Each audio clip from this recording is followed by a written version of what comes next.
नहमदुहु व नसल्ली अला रसूलिल करीम अम्मा बाद फ़ाऊज़ु बिल्लाहि मिनश्शैतानिर रजीम बिस्मिल्लाहिर रहमानिर रहीम। सूरह बकरा की आयत नंबर 277 से आज पढ़ना शुरू करेंगे। आइए तर्जुमे का आगाज़ करते हैं। रब्बि शरह ली सदरी व यस्सिर ली अमरी वहलुल उक़दतम मिन लिसानी यफ़क़हू क़ौली रब्बि ज़िदनी इल्मा रब्बि ज़िदनी इल्मा रब्बि ज़िदनी इल्मा। इन्नल्लज़ीना बेशक वो लोग जो आमनू ईमान लाए व आमिलू और उन सब ने अमल किए सालिहाती नेक व अक़ामू और उन सब ने कायम की अस्सलाता नमाज व आतुज़ ज़काता और उन सब ने अदा की ज़कात लहुम उनके लिए अजरुहुम उनका अजर है इंद रब्बिहिम उनके रब के पास वला और ना खौफुन कोई खौफ होगा अलैहिम उन पर वला हुम यहज़नून और ना ही वो सब गमगीन होंगे। इन आयत में से इस आयत में जो मैंने अभी तिलावत की है रेड कलर का वर्ड सिर्फ एक है अबाआतु और अदा की दे दी, बाकी सारे हमारे पास ब्लू और ब्लैक कलर के वर्ड्स हैं। इसको देख लेते हैं हम। आमनु ईमान मोमिन ईमानियात और अमन आमिलू अमल आमिल मामूल और मामूलात और तामील अक़ामू कायम क़याम मुक़ीम और मकाम अजरुहुम अजर सवाब उजरत इंदल्लाह माजूर यहज़नून हुज़्न व मलाल और आमुल हुज़न इनके लिए हम इस्तेमाल करते हैं। या अय्युहल्लज़ीना आमनू ए लोगो जो ईमान लाए हो इत्तक़ुल्लाह तुम सब डर जाओ अल्लाह अल्लाह से वाज़रू और छोड़ दो माँ बकिया जो बाकी रह गया मिनर रिबा सूद से इन कुंतुम अगर तुम हो मोमिनीना सब ईमान वाले यानी ईमान वाले। इस आयत में अल्लाह जल्ल शानुहू ने इस बात का जिक्र किया गया है कि ए ईमान वालो जब तुम्हारे दिल में अल्लाह का डर और खौफ पैदा होने लगे और तुम्हें पता चल जाए कि सूद क्या है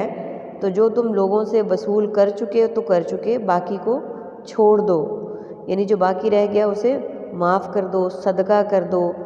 छोड़ दो अगर तुम सब हो ईमान वाले। फ़इल्लम तफ़अलू पस अगर तुमने ऐसा ना किया फ़ाज़नू तो तुम सब ख़बरदार रहो बिहर बिन जंग से मिनल्लाहि अल्लाह व रसूल ही और उसके रसूल की तरफ से वइन और अगर तो तुम तौबा कर लो फ़ालकुम तो तुम्हारे लिए रऊसुम वालिकुम तुम्हारे असल माल ला तुज़लमूना ना तुम सब जुल्म करते हो वला तुज़लमूना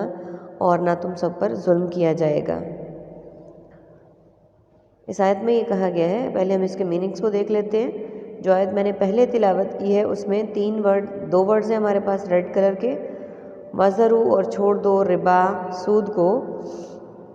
यानी ए लोगों जो ईमान लाए हो अल्लाह से डर जाओ और छोड़ दो जो बाकी रह गया सूद। दूसरी और अगर तुम मोमिन हो बस अगर तुमने ऐसा ख्याल ना किया तो होशियार हो जाओ अल्लाह और उसके रसूल से जंग के लिए और अगर तुम तौबा कर लो सूद से तो तुम्हारे लिए तुम्हारे असल माल ना तो तुम जुल्म करो ना तुम पर जुल्म किया जाए। मीनिंग्स को देख लिए। इत्तक़ू तकवा और मुत्तकी बकिया बाकी बका बकाया मिन जानिब मिन हैसुल कौम मनअन तफ़अलू फ़ेल फ़ाइल और मफ़ूल फ़ाज़नू इज़न मुअज़्ज़िन बिहरबिन अलाते हर्ब अय्यामा हर्ब जंग के लिए बोलते हैं। तुम तौबा ताइब रऊसुन रासुल माल रईस रऊसा ला तादाद ला इलाज और ला जवाब तुज़लमूना जुल्म ज़ालिम मज़लूम और मज़ालिम के लिए हम बोलते हैं। यानी इस आयत में जो भी मैंने लास्ट पढ़ी है बस अगर तुमने ऐसा ना किया यानी अगर तुमने ऐसा ना किया कि जब तुम्हें सूद का पता चल गया और तुमने असल माल के ऊपर उस पर जो नाजायज़ मुनाफा था वो भी लिया जैसा कि हमारे यहाँ होता है हमारे माशरे में, तो होशियार हो जाओ अल्लाह और उसके रसूल से जंग के लिए। यानी जो अल्लाह ताला के हुक्म की और उसके रसूल सल्लल्लाहु अलैहि वसल्लम की हुक्म की नाफरमानी करेगा तो उसका मतलब है कि वो जंग का ऐलान कर रहा है। और अगर तुम तौबा कर लो सूद से यानी तुम जो कुछ ले चुके हो उससे तौबा कर लो और तुम्हारे लिए वही है जो तुम्हारा असल माल है, यानी कि जो तुम्हारा असल माल है अल्लाह ताला उसमें इतनी बरकत डाल देगा कि तुम समेटते न थकोगे, क्योंकि सूद बाकी रहने वाला नहीं है, फना होने वाला है। और जो रिबा है फ़ायदा है तिजारत है वो बाकी रहने वाला है। और तुम्हारे लिए तुम्हारे असल माल ना तुम जुल्म करो ना तुम पर जुल्म किया जाए, यानी जब तुम दूसरों पर जुल्म नहीं करोगे तो तुम पर भी जुल्म नहीं किया जाएगा, अल्लाह तुम पर भी आसानियाँ पैदा करेगा اور سود کے متعلق تو یہاں تک ہے کہ ادھار اور ان چیزوں کا اس حد تک ذکر ہے کہ تم دیکھو کہ اگر وہ شخص جس نے تم سے ادھار لیا ہے وہ اپنے وعدے کے مطابق نہیں دے سکتا تو اسے ڈھیل دو، اسے اور مدت دو، اور اگر وہ اس تک بھی نہیں دے سکتا تو اسے مزید ڈھیل دے دو۔ لیکن اگر تم استطاعت رکھتے ہو کہ تم اسے معاف کر دو تو اسے چھوڑ دو، یعنی وہ اپنے لیے صدقہ کر دو۔ یعنی اگر وہ شخص اتنا مجبور ہے کہ وہ واپس نہیں کر سکتا تو اسے صدقہ کر کے اسے چھوڑ دو، اپنے لیے اور اپنی آخرت کی بہتری کے لیے۔